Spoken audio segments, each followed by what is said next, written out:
Bonjour, petite vidéo de AdeClipClip 2000 pour vous présenter la dernière génération de cartes Renault pour Kadjar, Mégane 4, Talisman, Espace 5, Scénic 4. Voilà, elle se présente comme ça avec 4 boutons, comme vous pouvez le constater. Donc, ouvrir, fermer les feux et le coffre.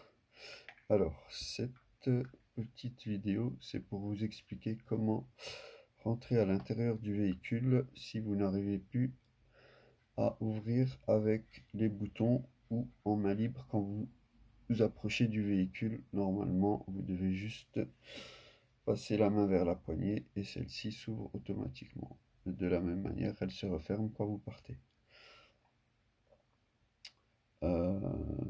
Aujourd'hui, ce qui se passe, contrairement à l'ancienne génération de cartes, on avait la clé qui était visible, donc la petite clé métallique de secours, donc qui normalement se trouve par ici.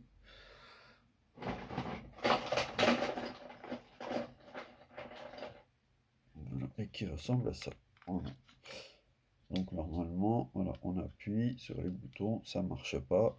Pour rentrer dans le véhicule, on prend sa petite clé métallique, on va vers la poignée conducteur, on l'ouvre. Aujourd'hui, si vous ne le savez pas, sur ce type de carte que l'on voit ici, on n'a plus cette petite clé métallique visible. Par contre, elle existe bien. Voilà. Donc l'objet du tuto, le sujet du tuto, c'est de vous expliquer comment vous allez pouvoir rentrer dans votre véhicule quand, par exemple, votre batterie est complètement à plat du véhicule, donc rien ne fonctionnera électriquement, donc il faudra ouvrir de manière mécanique le véhicule. Et c'est là qu'on va intervenir avec la petite clé métallique. Voilà.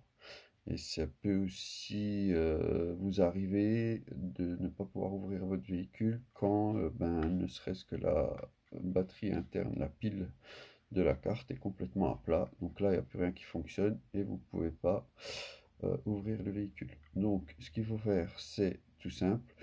Vous allez ouvrir cette carte. Donc là, on voit à cet endroit-là, il y a comme un petit trou. C'est pour le sens, hein, parce qu'il faut donc il y a un sens pour ouvrir. Donc ce que vous allez faire, vous allez appuyer ici et pousser comme ça, comme ça. Voilà. Donc là, on a entendu, on voit et hop, elle s'ouvre. Et normalement, la pile se trouve ici et la clé se trouve ici. Et bien évidemment, j'ai pas pris la bonne carte. Donc on va refaire la même chose avec la carte où il y a tout qui est dedans. Donc le petit trou, il est là. On regarde, on appuie, ça s'ouvre, hop, voilà. Donc là, ce qu'on découvre, la petite clé métallique qui est ici. Et là, c'est la pile. Donc la pile, pour la changer, il faut enlever le cache. On a accès à la pile, on la change. Donc là, si vous avez un problème de pile, c'est ce qu'il faut faire. La petite clé métallique, elle est ici. Je ne sais pas pourquoi ils font comme ça, mais la plupart, hein, beaucoup de constructeurs de véhicules commencent à cacher, entre guillemets, cette petite clé métallique. Donc c'est avec ça. Alors voilà, s'il n'y a pas de plastique, il n'y a rien. On a l'impression que c'est pas fini. Je sais pas, c'est bizarre. Donc là, vous allez prendre la clé, tailler. Ben là, elle est taillée des deux côtés. Habituellement, c'est taillé que d'un côté. Petite sécurité en plus, voilà, ça c'est un détail. Du coup, ben, cette petite clé métallique, vous allez l'introduire dans le trou de la serrure, qui normalement se trouve sur la porte conducteur. Évidemment, caché ou pas, comme sur les autres Renault, normalement il y a un petit cache à enlever pour accéder au trou de la serrure. Donc là, vous mettez donc la clé dans le trou de la serrure, vous tournez, vous pénétrez dans le véhicule.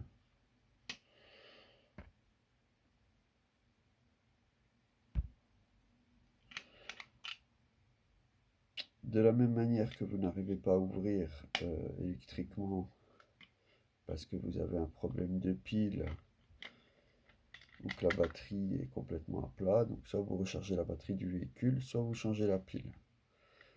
Il faut savoir que vous pouvez démarrer, même s'il n'y a plus de pile ou que la batterie est à plat, en mettant ou en rapprochant cette carte d'un endroit qui se situe à l'intérieur du véhicule, donc à regarder dans le manuel utilisateur. Donc ça marche par induction, donc il n'y a pas besoin de pile, il va falloir rapprocher la carte vers un endroit. Alors normalement c'est précisé dans le véhicule, et là vous pourrez récupérer votre démarrage. Si toutefois vous n'arrivez plus à démarrer en main libre, ou si vous appuyez sur le bouton, ça vous met carte non reconnue, ou que la carte n'est pas présente, il faudra démarrer avec cette technique.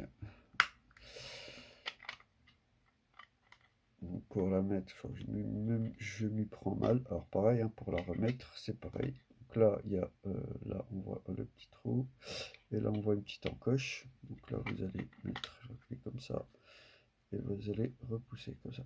Hop, on entend le tic. Et voilà. Pareil, là on voit le trou, on pousse. Voilà, et là ça s'ouvre, magique. Voilà, donc ils ont commencé à faire des coques, je trouve quand même pas trop mal. Au niveau, là on a une clé Twingo, avec, bon bah là il y a la lame, avec cette petite coque qui me paraît très intéressante et assez sympathique. Ils ont un peu renforcé les boutons. Voilà, donc on voit que c'est quand même un peu plus costaud. Ça c'est des clés de Twingo. Voilà. Donc on est passé des premières générations de clés infrarouges. Donc infrarouge à HF,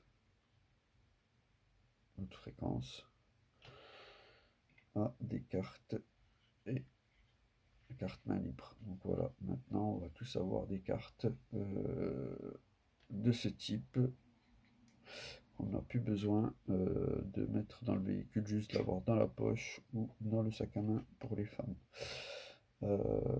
Pour tout ce qui est réparation donc de clés ou de cartes, vous avez la possibilité d'aller sur le site www.adecliplib2000.fr et vous regardez les modalités d'envoi pour réparer votre carte. Il y a deux forfaits possibles, 35 € ou 55 €. C'est très simple. 35 €, c'est une réparation sans changement de la coque. On va ouvrir correctement la carte, on va réparer et on va refermer. Voilà. Et pour voilà, donc là par exemple on a ouvert, voilà, proprement, on répare, on a les circuits hein, bien évidemment, et on referme tout ça. Voilà. Et pareil pour le forfait à 55 €. Donc là c'est une nouvelle coque. Donc ce qu'il y a de bien dans les coques, les nouvelles coques, c'est qu'elles sont ce que j'appelle moi voilà. Donc elles sont clipsables, c'est-à-dire qu'il n'y a plus besoin de les coller. Donc là on va juste les fermer comme ça. Donc, toutes les coques que vous trouvez sur le commerce, elles sont pas comme ça. Moi j'ai pris la décision de fournir ce type de carte clipsable pour la simple raison, la bonne et simple raison que si on a besoin d'intervenir à nouveau dessus, il n'y a pas besoin de la couper en fait. Voilà, donc là il y a juste besoin de la déclipser. Voilà, tout simplement, et comme ça on peut avoir accès plus facilement. Voilà, donc là on referme. Et franchement c'est assez costaud. Voilà, ça va pas s'ouvrir en tombant par terre par exemple. Et pareil pour les cartes de type Mégane Scénic. On a fait le choix de pareil prendre des cartes qui se clipsent. Voilà, c'est super pratique. Voilà. Et pour les cartes de ce type là, de la même manière, on va mettre des coques clipsables. Voilà. parce que c'est vrai que souvent les gens ouvrent eux-mêmes leur carte et malheureusement c'est pas fait super bien. Donc après on voit des traces comme là, si on recolle c'est pas très propre. Voilà. Donc si vous avez des cartes à réparer, ben j'ai envie de vous dire n'hésitez pas. Vous allez sur notre site www.adecléplim2000 et vous allez visiter. Il y a des tutos, il y a beaucoup d'informations, beaucoup sur Renault, les cartes, les clés. Vous pouvez aussi, pour ce type de clé, par exemple, si vous êtes embêté avec les switches qui ne sont plus présents, faire vous-même la réparation en achetant des switches sans soudure. Pour 307 également, pour 206, enfin, visitez le site, voilà, www.adecléplim2000. Voilà, merci, au revoir.